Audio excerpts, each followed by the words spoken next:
unified, so we don't have any problems with the teachers union about us not wearing our masks. Okay, good evening, everyone, and welcome to the first school committee meeting back in the buildings. Back in this building on Wednesday, September 2nd, 2020, and I will call the meeting to order at 7 o'clock sharp. And if we could all rise to do the Pledge of Allegiance. Pledge allegiance to the flag of the United States of America and to the republic for which it stands, one nation, under God, indivisible, with liberty and justice for all. Thank you. And we do not have a student representative tonight, and I do not see anyone here for public comment and communication. If someone did think that this was going to be a Zoom meeting and they had something to say, they can certainly email the school committee, the superintendent, any of the administrators. Does anybody have any old business?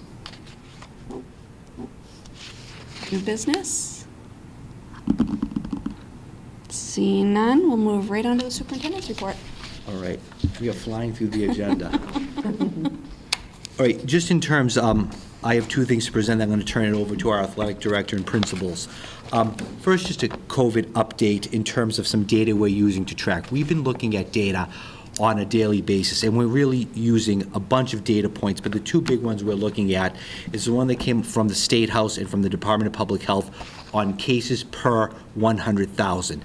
And the metric that they're using is once you go over 6 cases per 100,000, you should really start looking at going from hybrid or in-person into a remote model. So if you look at Douglas over the past 2 weeks, we've been at 0.76 cases and 1.52 cases, so well under the 6. The other thing I'm looking at is the surrounding towns around us, because I do know that we do, kids travel and people travel through the 3 surrounding towns, and the average of the 3 surrounding towns over the past 2 weeks has been at 3 cases.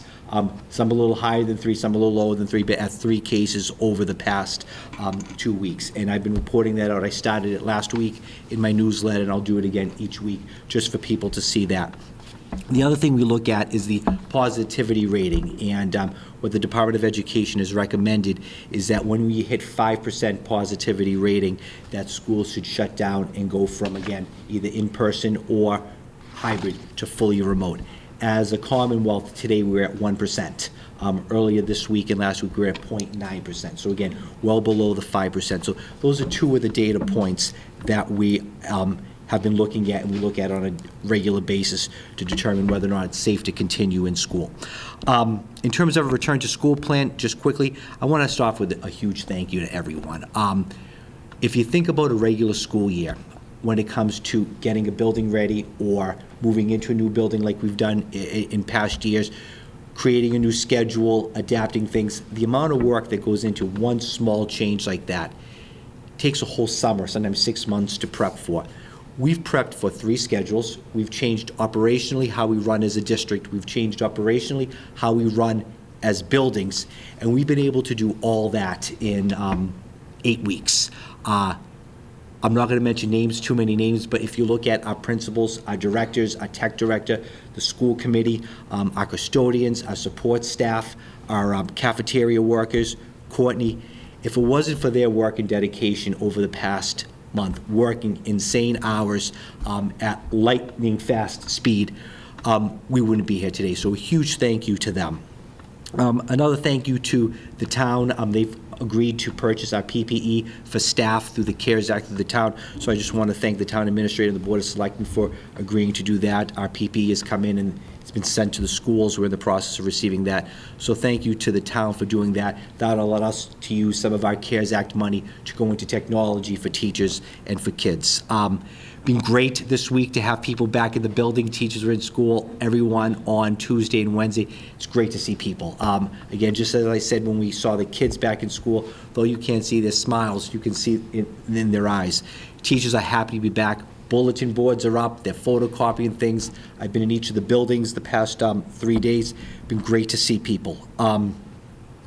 Our principals this week, last week, next week have been hosting forums. I didn't know that Mr. Romano commented on me attending the primary, and then I was coming over to the high school, but they've been doing a great job hosting these forums, sharing information, and to continue to do that. Our professional development that staff has been a part of for the past week has been great. We've done a lot of stuff on social emotional learning, and they've been watching the videos and the webinars on how we're going to do our remote learning. Schedules are in the process of being finalized. We sent cohorts out last week. I think Mr. Bell finalized his class lists. I know the other buildings are in the process of finalizing their class lists. The principals will touch on that. That'll go out next week to people. And then our first official day of school is going to be a remote day. That's going to be 2 weeks from today, the 16th, and then we do our slow roll-in for 4 days, and then on the 23rd, we go another remote day with our first day of our hybrid 2-1-2 model starting on September 24th. So principals are sending information over that. We are ready. We're ready to go. We're ready to open. We're ready to open. So I'll entertain any questions that the committee has. Any? If not, then we will turn it over to our athletic director with some really good news. Oh, well, I won't hold you quickly for long then. Just a quick question. Sure. I think you were saying it was DESE's guidelines at 5% to shut down schools again. Correct. Was it 5% state, district, town? 5% positivity, so the positivity rating is across the Commonwealth. Yeah. So it's 5% across the Commonwealth. That's the only way we get that number. We don't get it specific to Douglas or community. Okay. It's a statewide number. Okay. That was my only question. Thank you. I'll just do a brief intro. I never thought we would be doing athletics, and I'm really excited that the MIA and the state has allowed athletics to happen. It's going to look very, very different than what we're used to, but at least our kids can get out there, they can compete, they can be part of a group, they can be part of a team, and there are a lot of rules. Mary has a very detailed, I think, 4 or 5 slide presentation, so I'm going to turn it over to Mary for a little bit to share with the committee and the community the new rules for sports going Well- into the fall of 2020. Scott, do we have those slides?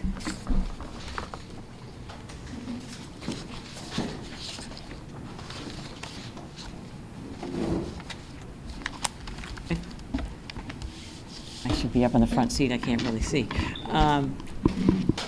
Well, thank you for having me here tonight. I appreciate the opportunity to speak before you all. Like Dr. Vera said, we're thrilled that we are going to play some form of athletics. It's not traditional as we see it. But however, I've kind of, on the slides, and I think you have the presentation in front of you, the MIA has have included another season, so we have four seasons for athletic play. The dates are September 18th and November 20th are traditionally fall sports.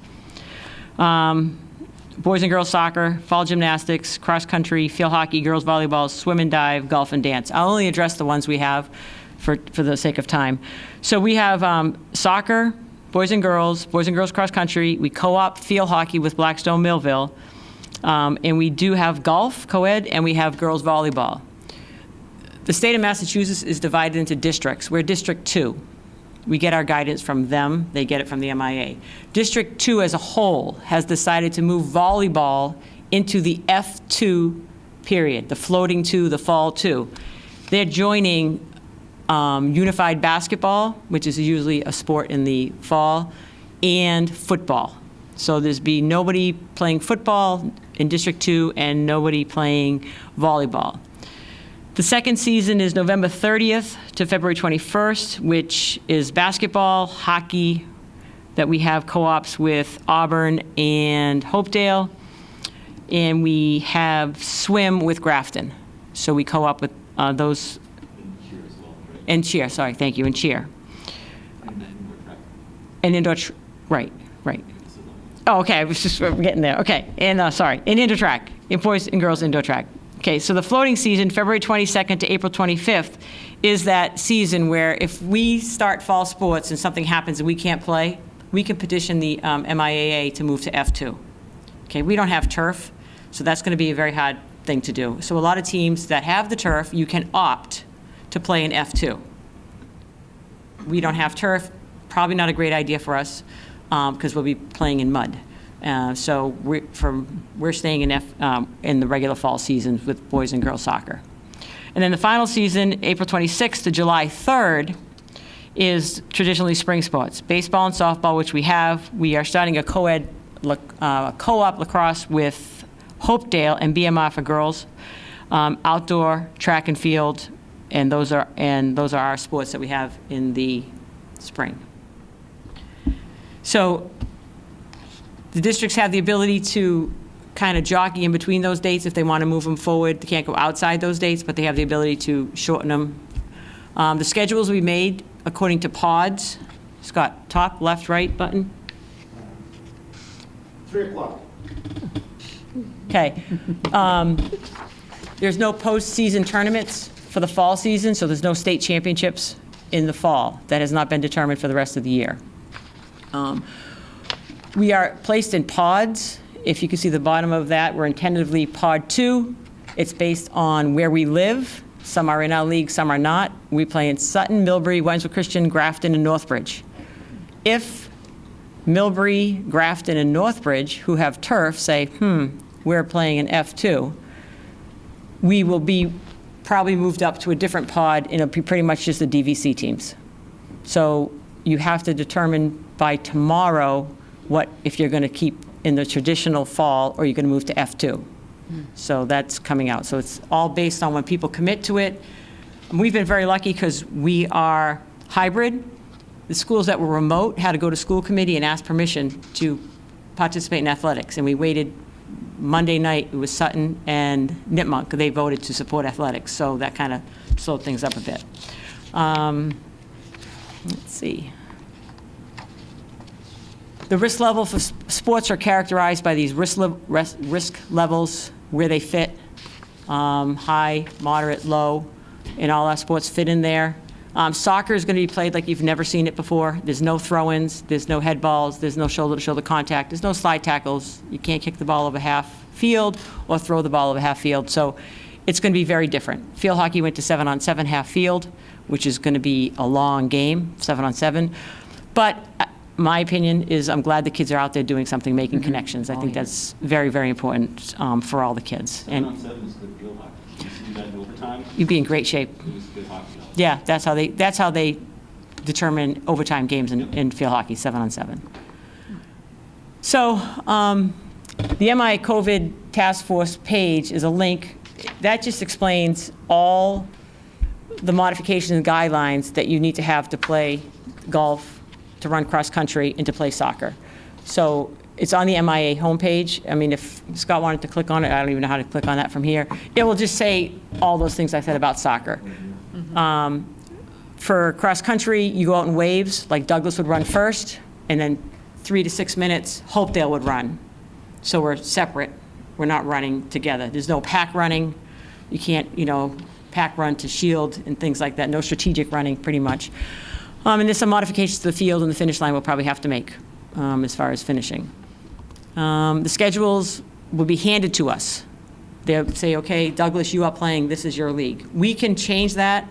We have talked about it as a league, maybe practicing Monday, Wednesday, Friday, playing games on Saturdays, so we don't have to get on a bus. Parents could drive their kids to the game.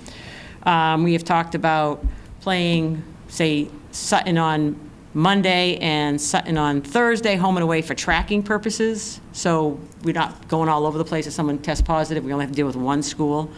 So there's a lot. We have a meeting next week to cover all of this, what we feel is the best thing moving forward. We talked about not allowing visiting fans, only having home fans, because we have to track that. So we're hoping that they talked one parent per student. We don't know who's going to, I know I'm in charge of that, but I'm cleaning soccer balls and everything else during that game. So there's a lot for us to talk about next week, and I'd be more than happy to come back and tell you an update when that happens. Tri-Valley League and the Hockomock, they only allowed home fans. That came out with that. So that's just, they are doing it. It's not something that we're just reinventing. We're just trying to find out what's easiest and most healthy for the kids. And I think, and the meeting again in October to decide the status for winter sports. So you're talking basketball, wrestling, last year, really close up and personal. So that would be interesting to see. But that's it in a nutshell. Any questions? Just the fee structure, would we have to change it because there's 4 seasons now? No, and I'm Tentatively? glad you brought that up. Students are eligible to play in all 4 seasons. So say I've never golfed. Well, I can go out for the golf team, and then I can play F2 with the regular and regular. So I talked to Dr. Vieira, and I believe we've thought it'd be a great idea just to keep the fee structure at $200. I believe For all that's 4 seasons. per season.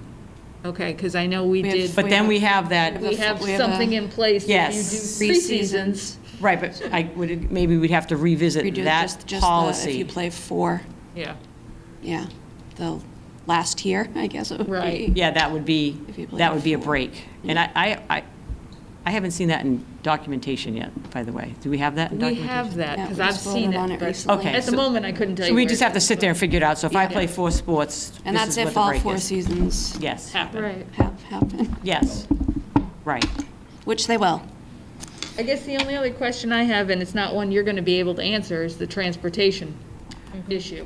Okay, so Or, from my knowledge, you can use the bus to transport the kids, 1 per seat, okay. right? Window, or however they sit for coming to school. Correct. So we as athletic directors talked about how should we schedule it? So we're going to schedule, say, the JV boys and the varsity boys are going to go away. We're going to need 2 buses. Right. And that was the reasoning that we may be only playing 12 games, but we're using a lot of bus. We're saving on officials' fees, but we're going to be using more busing. So if we keep the fee there, that's going to help defray Okay. that cost. So we're not going to we can't stuff kids. Something else that we talked about was maybe having a waiver for kids that can drive, to drive themselves, just themselves only. A lot of schools are doing that. And another thing is having a clause put in at registration of that you assume risk of when you play that you could come in contact with COVID. And that's above my level to, to decide if we want to do that. But a lot of schools are adding that too. Yep. That little bit of a waiver clause that you understand the risk. I have sort of a related question. Are we going to send out like any kind of surveys, or do you expect to have a sense for what the participation level will be? Because semi-related, like I know that the youth fall sports in town soccer is in a little bit of tough shape because a lot of people don't want to have their 6-year-olds not being aggressive to the ball. Right, at an older and there's a level. lot of talk with our coaches in the building about how competitive it's going to be. What should we do? Should we play? My opinion, I'm not a soccer coach, is it's something, it may not be the soccer as we love and know, but the Yeah. kids are out there and they're being active and they're making the connections. And I understand the coaches that are saying this is nonsense. I get that. But right now we have 20 kids signed up for boys soccer, 34 for girls. Yep. 6 for cross country, 9 for golf, 3 for football, and 1 for middle school cross country. That's great. And we as a league thought we would still hold middle school cross country, but we have to get word out that We'll get more. We'll get more. Yeah, and we may have to limit, like, I think we're only holding 18 and 18 on each squad for soccer, because we're not going to be able to fit on the bus. And then we have spacing on the sidelines we have to address on the field. So, Football, those are pretty typical numbers. well, and football is not going to be till the F2. Right. But I don't know, Sutton has been in the red, so I don't even know. And then the other thing we have to talk about is out-of-season practice, which I spoke with Mr. Romano about, that if the MIA has waived the out-of-season practice rule, which means you can coach your kids. It's all how you interpret it. I interpret it that you can coach your F2 teams out of season, football, volleyball, and anything else that gets moved there. Other people are interpreting that baseball can have practice. So that's something that he is up to the principals to make that call on out-of-season practices. And I talked to the other principals, they haven't had that discussion yet with their athletic directors. yeah, it's just something like running a school, something different every day comes up. So, I have no trouble with, the fall sports practicing that got bumped, because those kids are looking forward to it. It's something they can do. The other seasons, the teams that are out of season, maybe not so much. But you can voice your opinions on that, too. How do those numbers compare to previous years for participation, Mary? They are down as far as The volleyball, I told them to stop right as soon as I shut it.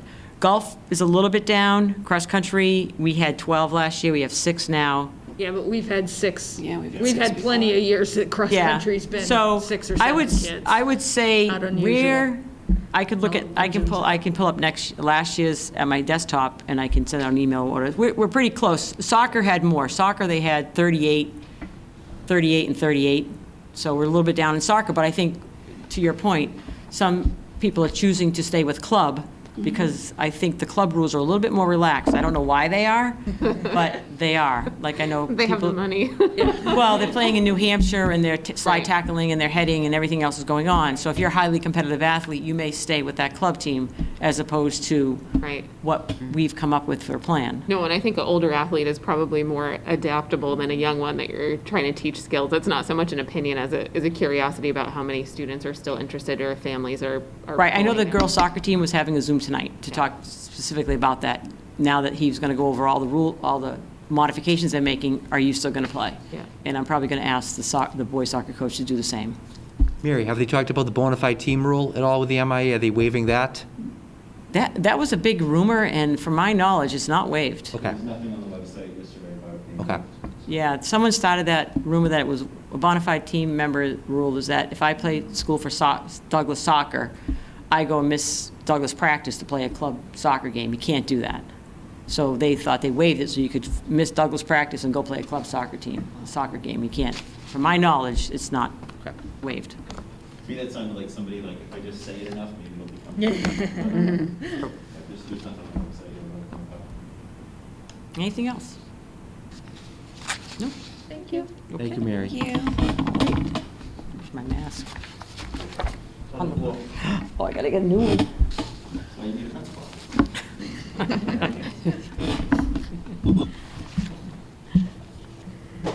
I want to know how many my kid is going You to want- lose. Who's next? So we have the principals now. I asked the principals to come to the meeting just to give an update to the committee and the community on where they stand. We'll start with Ms. Sosha.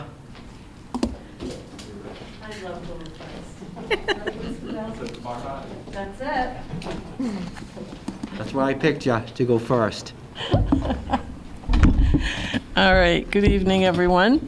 Primary school, there was excitement in the air, and you could feel it, you could see it. People were happy. They got right to the jobs, and it was like they had never left before. They were happy to see each other, and they just had ideas were just pouring out of them, so it was awesome. We have 2 new teachers at the primary school. We have a special education teacher, Lindsay D. Cristofaro, and we have a grade 1 teacher, Rochelle Grand Mason. We've had our parent Zooms, usually Tuesday night. The first one we did last week was on safety and health protocols. That was pretty lengthy. There were a lot of questions for that night. This week we did one explaining basically the hybrid model and the remote model, what it would look like at home. I had pictures in there showing them what the school looks like, how we have signage everywhere, and so they enjoyed seeing the classroom set up because it really doesn't look like the traditional primary school anymore with student desks instead of little nice tables and carpets. Kindergarten screening has been completed today. So we only screen the new kindergartners coming in. Anyone that was in preschool, we do not screen. So that is completed as of today. So kindergarten will be working on their class lists tomorrow. Grade 1 class lists are ready to go, and those are complete. September 16th, even though it's a remote day for the first day at the primary, it will be a meet the teacher day and a supply drop-off day. So I've been trying to put that out there multiple times because people are getting confused. It's like, really, what is the first day now? So for us, because we don't have any devices yet to hand out, it wouldn't make sense. So that day is going to be, let the little ones come in, let them see what their room looks like, and so when they do come to school, maybe it will reduce some of that anxiety. That's the thought. It will be by appointment, so teachers are getting ready and sending out, they will be mailing out a letter saying, I am your child's classroom teacher, and here's the link to sign up for an appointment to come to meet the teacher and supply drop-off. So there'll be only 2 coming per class at one time. There are more than enough spots for a 15-minute visit. We're asking for 1 parent to accompany their child, okay? And that will take place in preschool as well for the first day on the 16th. And we've been participating in groups. The teachers just kind of all sit in one room together, so it's nice. The whole first grade team is in there, and they're watching the modules on blended learning. They're taking notes and saying, we could do this, we could work on that. And so it's nice to hear them talking back and forth. We're working on the social emotional PD as well. And Kay and One are putting together these binders. It's called a toolbox, and they have a letter inside, and it's really going to help the parents as well at home when they are home for their remote days. This little packet will have some manipulatives, like little counters and math things. There's a letter explaining things. They have the sleeves so that they can put the paper in the sleeve and write on it and wipe it off. Different things, different resources. Their foundation phonics drills, sight words, hundreds chart, alphabet, everything. So they'll keep updating this as we go because we don't want to put too many things in that are too far down the road and then have people be questioning. So this is thank you to the Douglas PTO. They provided us with the binders were dropped off this morning, this packet, and they also provided the whole school with a pencil box as a mask holder. And iPads are ordered for our school, but we are just waiting to hear when they're coming in, and then they have to get set up, and then they'll be distributed. So things are good, everyone's happy, and it's exciting. That's great. Any questions about the primary? No? All right, Mr. Bell, you're on. Thank you.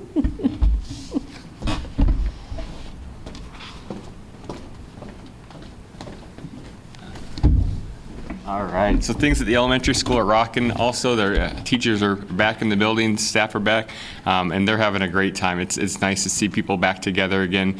The collaboration the last 3 days has been absolutely amazing. When we started on Monday, I gave them several tasks that they needed to complete with trying to figure out schedules and all that, and they have done nothing but rise to the challenge and come up with some amazing stuff. So a couple things with our model for our hybrid model has shifted a little bit so that our second grade is going to be similar to what Cindy's doing, where one teacher's teaching remotely and the other 3 teachers are teaching the live in-person sessions. Our third grade through fifth grade will be doing similar to what Mr. Delaney's middle school kids are doing, where we have a shared role. So all 4 teachers in the grade level will share that responsibility of teaching remotely. So they'll teach 3 classes in person and 1 class remotely each day, and they've each been assigned a different subject area. We have a couple new staff to the building. So we have Lisa LaFortune, who will be teaching in 3rd grade, Alexis Klinger, who will be a 3rd grade special education teacher. We have Shauna Flynn, who will be an occupational therapist. And then we have some transfers from within the district. Sharon Rusak is coming from the middle school to teach 5th grade, and then Linda Schulteis is going to be our intensive special needs teacher coming from the primary school. Let's see, we have our weekly Zoom meeting. So I just had my Zoom meeting before the school committee meeting tonight, and we had about 50 parents on there. We shared lots of information similar to what Cindy said about just what the school looks like, where the hand sanitizer is, those types of things, but also about what the hybrid model is going to look like, and technology pickup and all those different things that parents are curious about right now. And so we'll continue to do those through September on Wednesdays, and I hope to see a wonderful group there each week.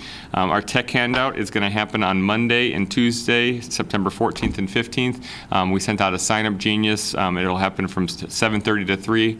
You can sign up for a time to come in and pick up your device. For those students that are learning fully remotely, they're also going to pick up their curricular materials and things at that time as well. So that'll happen. If parents haven't signed up, please go on and do that so that you have a slot. And that is going to be it's the same day that the middle school and high school are also doing their technology pickup, so you can do hopefully a one-stop shop and hit all 3 schools if that's what you have to do. The PD time has been absolutely fantastic. It's been neat to do the new learning on blended learning and seeing how we can really teach in this hybrid model of having students at home, but we can still do some pretty amazing things with our kids. And so that's kind of been our motto. Everything's different, but it's still great. We're still going to have an awesome year.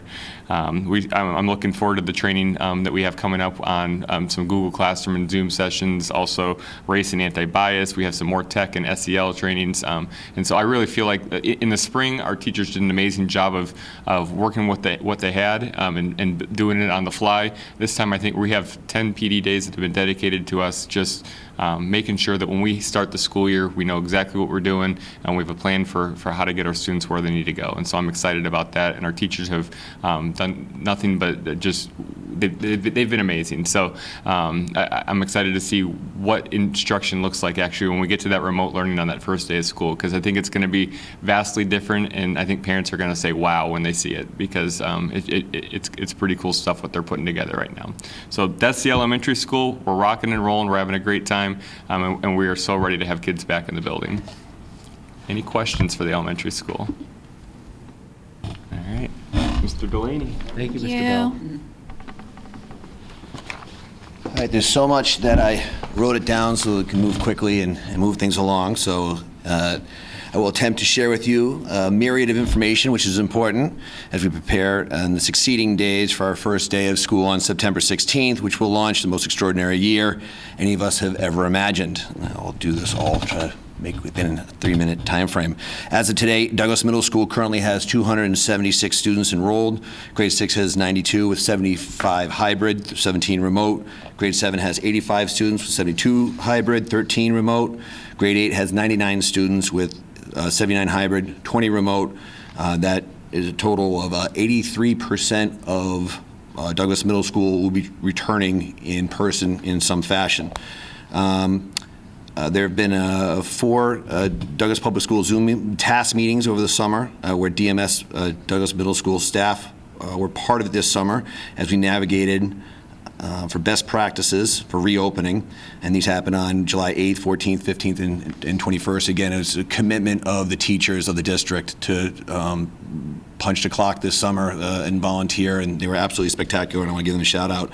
On August 4th, it was a lot of fun. Superintendent Vieira and I hosted a Zoom meeting with 57 DMS students that attended, and I was thrilled to see so many of the faces I've missed so much. We've successfully launched our summer learning program with 9 DMS students returned on August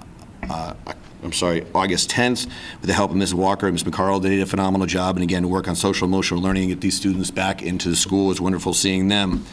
Last week on August 27th at 7 p.m., I hosted my first of 5 scheduled weekly DMS parent community Zoom meetings. I had 88 participants, 32% of the DMS parent community attended. The next will be held tomorrow night at 7 o'clock. An invitation was sent out via our weekly newsletter to the Zoom link. I hope to see many people there. DMS hybrid cohorts were sent to parents in the middle of last week, and that was followed by which day of the week the students will be returning for the 25% phase-in, starting on September 17th to the 22nd, with cohort B being the first group to start on September 24th, and the 23rd is the Wednesday. The entire school will be remote.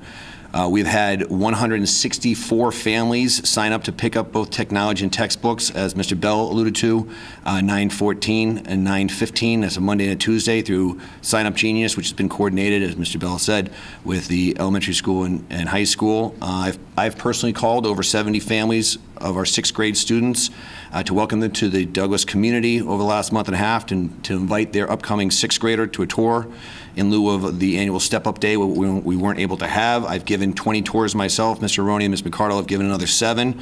It's been great to meet the families, meet the students. We, as again Mr. Bell said, we are currently incredibly engrossed with the first of the 3 of 10 professional development days in order to maximize the remote learning in DMS. As Mr. Bell said, this is, we dispel all experiences from the spring. It's going to be absolutely and completely different, much more well organized, a lot more continuity and communication, and really structured. We're moving at a breakneck pace, but we hope to. But the resolve of the staff is strong, and we're committed to having the best year that these circumstances will allow us to. That is it. Any questions? All right. Again, hopefully we can see people in the Zoom meeting tomorrow night, 7 o'clock. Thank you. Thank you.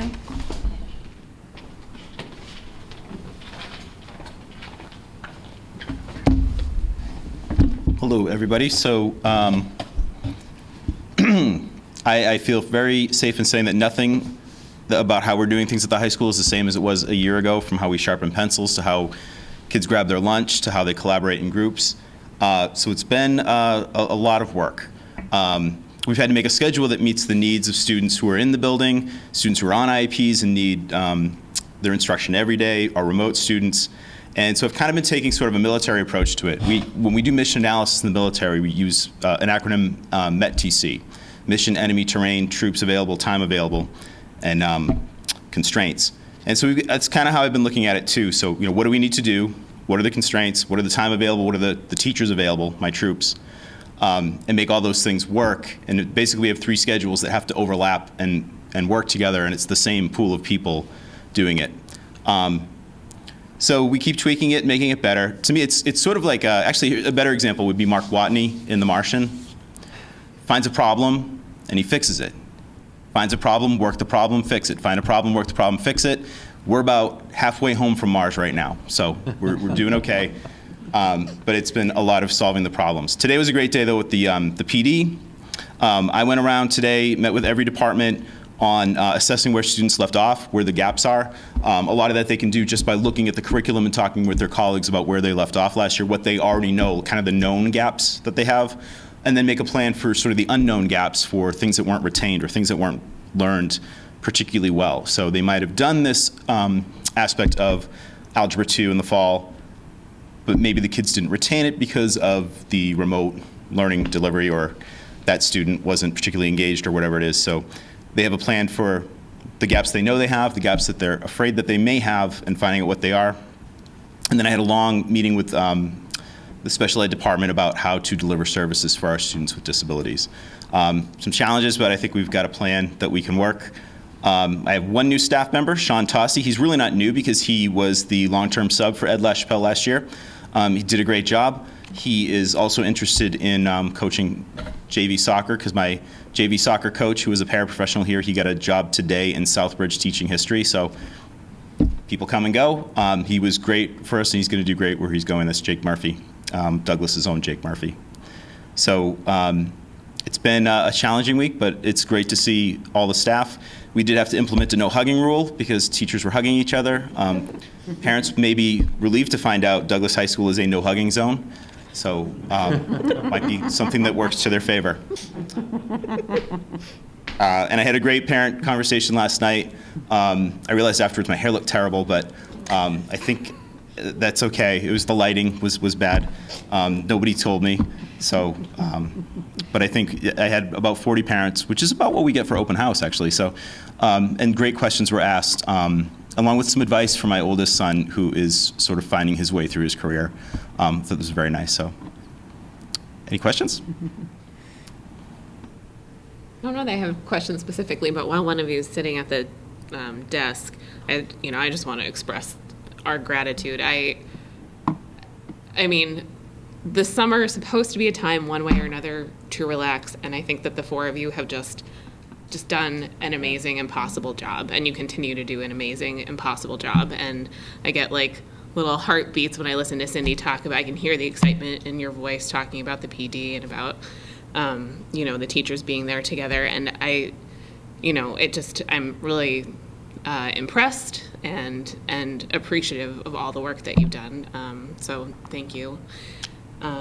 And relatedly, here's my slight request, or a thought that I had anyway.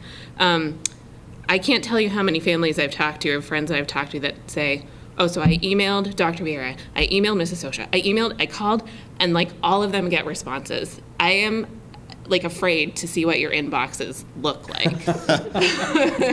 And the communication that you've done with the community through Zoom meetings, through your blogs, has been awesome. Here's my idea.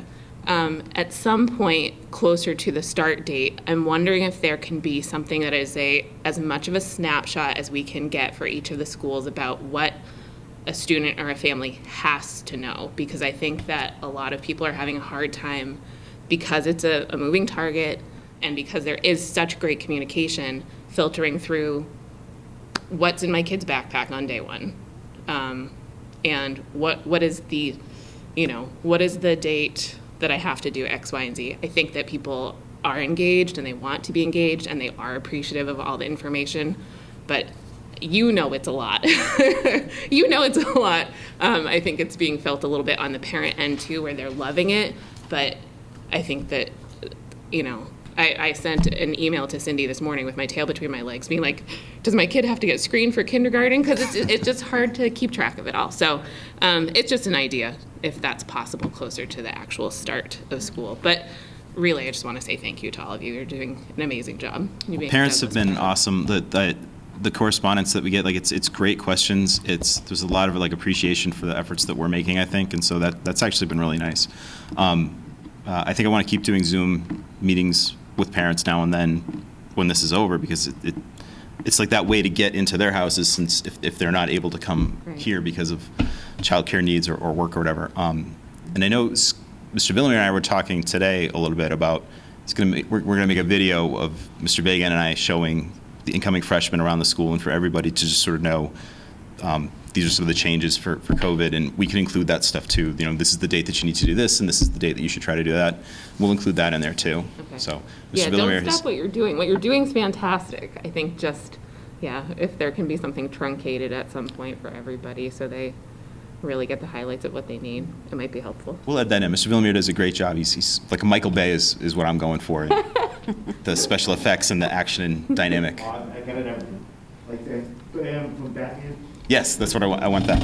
And the villains try to hug everybody. Yeah, no. No hugging. It's a no hugging zone. No hugging zone. Thank you. Thank you. Anything else? That You is all it. set? All That is right, it. thank you. You're welcome. Okay, moving on to the school committee and subcommittee report, accounts payable. Okay, so on 8/13/2020, I signed 6 batches totaling $53,923.60. And on 8/20/2020, I signed 4 batches totaling $28,068.33. There's nothing unusual. If you didn't get a chance to look through the electronic copy, Courtney gave me hard copies if anybody'd like to peruse. Thank you, Becky. Moving on to the consent agenda. August 12th, 2020 meeting minutes. Which I didn't see anything. This was a long one. It's a long one.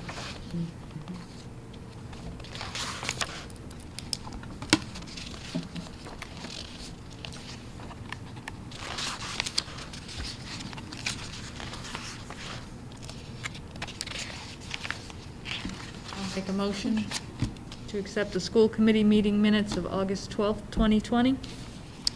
Motion made by Kelly, Second, second by Becky. Roll call vote. Becky Charniak, aye. Kelly Grady, aye. Heather Moore and I. Lisa Brown, aye. Thank you.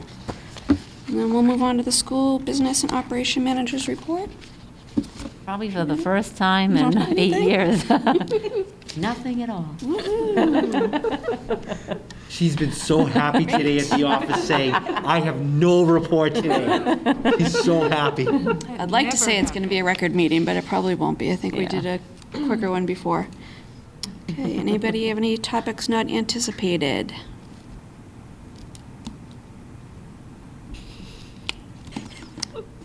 No, we have no need for executive session, Good. so I'll be looking for a I'll motion make to a- adjourn. Time is it? I'll make a motion to adjourn at 7:43. I have my glasses on already, that's pretty bad. Motion made by Kelly, Second, second by Becky. Roll call vote. Becky Charniak, aye. Kelly Grady, aye. Heather Moore and I. Lisa Brown, aye. Thank you, everyone, and our next meeting is scheduled for September 16th, 2020, the First day of first day of school. Awesome. Thank you. Thank you. Good night, everyone.